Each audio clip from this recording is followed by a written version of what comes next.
Next 9 news में आपका बहुत बहुत स्वागत है। मैं हूं आपके साथ अबरारुल हक रहमानी।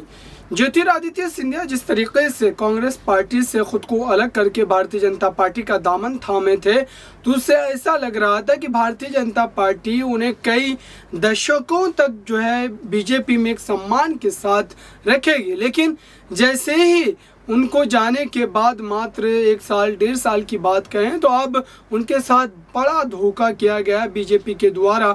ऐसा सूत्र बता रहे हैं कि बीजेपी ने उनके अब एविएशन मंत्रालय को लेकर के बड़ा फैसला लेने का जो है मन बना लिया है। और ऐसे में ज्योतिरादित्य सिंधिया को अब चिंता जो है वो सताई जा रही है कि कांग्रेस पार्टी में रहते हुए उन्होंने जो बीजेपी के साथ जाने का फैसला लिया था, कहीं ना कहीं वह फैसला जो है दुरुस्त नहीं था। लेकिन ऐसे में देखने वाली बात यह है कि ज्योतिरादित्य सिंधिया जैसा सीनियर लीडर कांग्रेस को छोड़ करके बीजेपी में गया, तो बीजेपी ने उनको एविएशन मंत्रालय दे दिया, उड्डयन मंत्रालय दिया। लेकिन उस मंत्रालय के मिलने के बावजूद भी उनको बीजेपी में उस तरीके का सम्मान नहीं मिलता नजर आया जिस तरीके से कांग्रेस पार्टी में उनका सम्मान किया जाता था।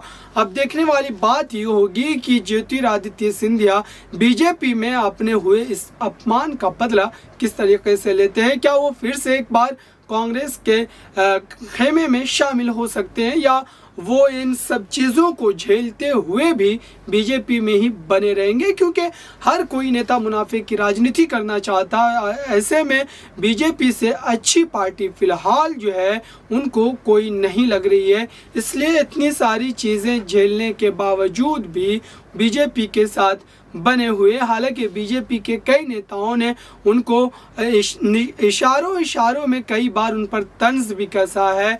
और कांग्रेसी होने के नाते, पूर्व कांग्रेसी होने के नाते बीजेपी में उनको अब भी उस तरीके का सम्मान जो है नहीं मिलता है, नहीं उस सम्मान की नज़र से उनको देखा जाता है। ये तमाम चीज़ें जो है ज्योतिरादित्य सिंधिया पर जो की जा रही बीजेपी खेमे द्वारा, उसको लेकर के कांग्रेस पार्टी के भी कई दिग्गज नेता, खास तौर से अगर मैं जिक्र करूं यहाँ पर मध्य प्रदेश के पूर्व मुख्यमंत्री और कांग्रेस पार्टी के नेता सीनियर लीडर दिग्विजय सिंह, उन्होंने भी ज्योतिरादित्य सिंधिया को लेकर के एक बार तंज कसा था और कहा था कि अगर एकनाथ शिंदे शिवसेना से बगावत करते हैं तो उनको जो है सीएम पद दिया जाता है, और ज्योतिरादित्य सिंधिया जब कांग्रेस से बगावत करते हैं तो उनको मात्र एक मंत्रालय दिया जाता है केंद्र में। तो इस तरीके से उन्होंने तंज कसा था और कहा था कि ज्योतिरादित्य सिंधिया के साथ ये नाइंसाफ़ी जो है बीजेपी के द्वारा क्यों की गई है।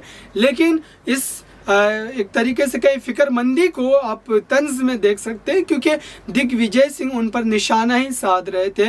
दिग्विजय सिंह का यही मानना था कि ज्योतिरादित्य सिंधिया को कांग्रेस से बगावत करने के बाद जो फ़ायदे मिलने चाहिए थे वो नहीं मिले, और ऐसे में उन्होंने जो कदम उठाया है वो गलत कदम था। अगर वो कांग्रेस पार्टी में बने रहते तो आने वाले दिनों में कांग्रेस पार्टी उनको किसी बड़े पद से जो है ज़रूर नवाजती, लेकिन उन्होंने जल्दबाजी में एक फ़ैसला ले लिया जिससे उनका नुकसान अब जो है राजनीति में उठाना पड़ रहा है। लेकिन अब देखने वाली बात यह है कि ज्योतिरादित्य सिंधिया अपने इस अपमान का बदला किस तरीके से लेते हैं। फिलहाल इस रिपोर्ट में इतना ही। देखते रहिए ताज़ा तरीन खबरों के लिए नेक्स्ट 9 न्यूज़ को।